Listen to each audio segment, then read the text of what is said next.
Bonjour à tous. C'est important d'optimiser comptablement et fiscalement pour pouvoir jouer avec les différents leviers d'imposition.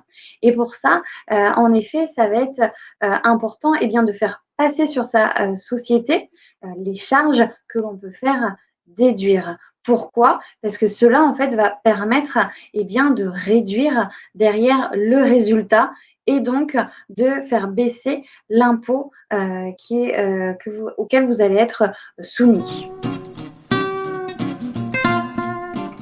Pour cela, pour savoir quelles charges on peut faire passer sur sa société, il faut les connaître déjà, hein. C'est pas forcément évident dès le départ.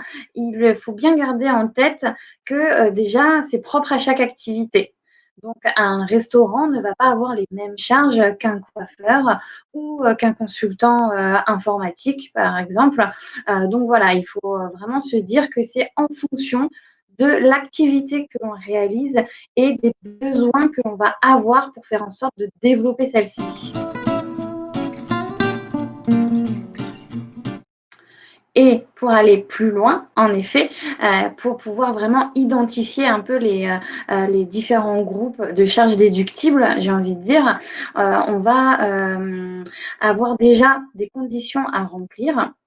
Donc, pour avoir un caractère, pour pouvoir déduire, pardon, cette charge, il faut que celle-ci, premièrement, ait un caractère professionnel, qu'on identifie bien le lien entre le bien-fondé de cette dépense et la société.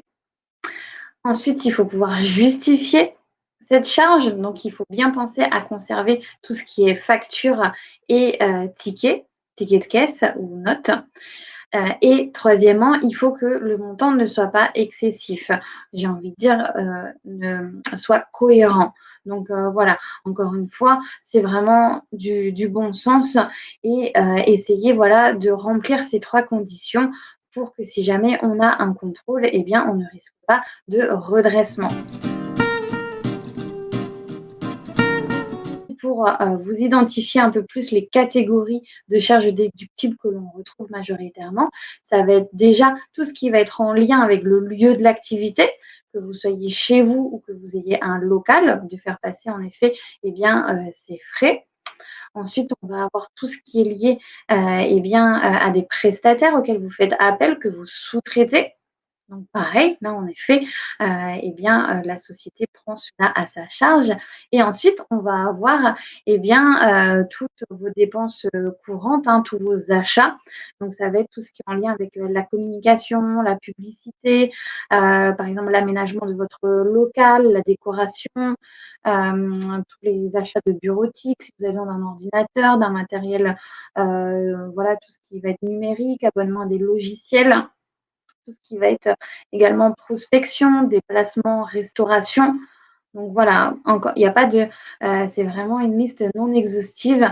Il y a pas mal de choses qui peuvent rentrer. Il faut juste que pour cela, vous respectiez les 3 conditions que je vous ai, énumérées juste avant. Voilà, j'espère que, ça vous a, éclairé et que grâce à ces petits tips, vous pourrez les appliquer pour votre activité.